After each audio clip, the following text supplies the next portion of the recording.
महाकालेश्वर महादेव से सभी भक्तों को जय श्री कृष्णा। श्राद्ध क्या है? ये बहुत अच्छी बात आपने पूछी है।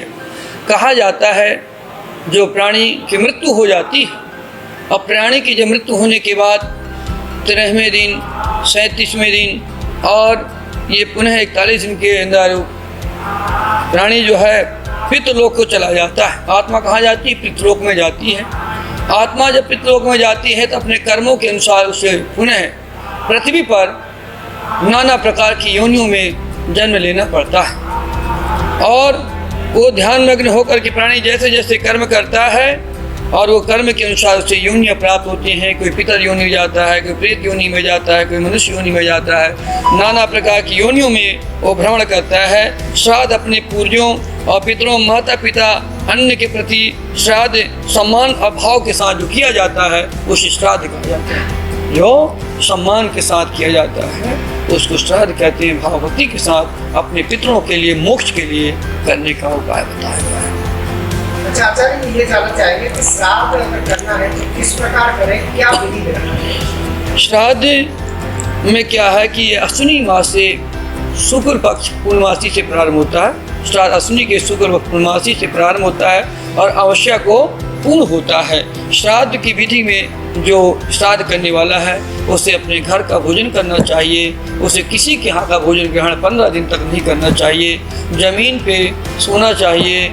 छौर या होता बाल इत्यादि नहीं करवाना चाहिए और निरंतर तर्पण करना चाहिए अपने पितरों के लिए। काले तिल डाल के, जो काले तिल और कुसा के आसन के द्वारा बैठ करके कुसा के द्वारा उनको तर्पण दिया जाता है पितरों के लिए।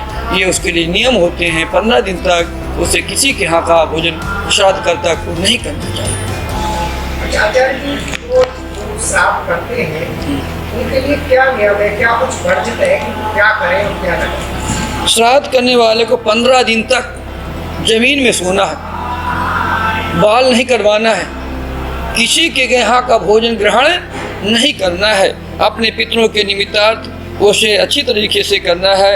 उसे किसी प्रकार से कोई भी कहीं तीर्थ स्थल में जा करके अपना जमुना के किनारे, गंगा के तट पर श्राद्ध का कार्य करना चाहिए। उसे बहुत करोड़ों गुण फल प्राप्त होता है। तो श्राद्ध पक्ष में जब श्राद्ध करता है तो भोजन कराता है, तो भोजन कराने की क्या विधि है और किसको भोजन कराना चाहिए? भोजन कहते हैं जो ब्राह्मण है, योग ब्राह्मण, क्योंकि हम लोग जितनी पूजा पाठ नहीं कर पाते हैं। योग ब्राह्मण, सुपात ब्राह्मण, वेद पाठी ब्राह्मण, जो अच्छे कुल का ब्राह्मण है, ऐसे कुल के ब्राह्मण को भोजन करना चाहिए। उसमें लंगड़े, लूले, बहरे इत्यादि के लिए वर्जित बताया गया है। विद्वान ब्राह्मणों के द्वारा जो आशीर्वाद प्राप्त होता है उससे जो हमारे पूर्वज हैं वो बहुत ही आशीर्वाद देते हैं और अपना एक अच्छे स्थान को प्राप्त करते हैं और प्रेत योनियों से मुक्ति प्राप्त होती है और एक अच्छी योनियों में जाते हैं। ऐसे विद्वान ब्राह्मणों को अवश्य भोजन कराना चाहिए और गरीबों को दान कर सकते हैं, खिला सकते हैं, लेकिन श्राद्ध करने का मतलब है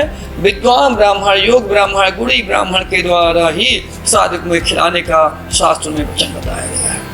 अच्छा, एक सवाल आचार्य जी, कि अगर कोई महिला है या पुरुष है, उनका श्राद्ध करना है तो क्या महिला की जगह महिला और पुरुष की जगह पुरुष का विधान है, ऐसा कुछ?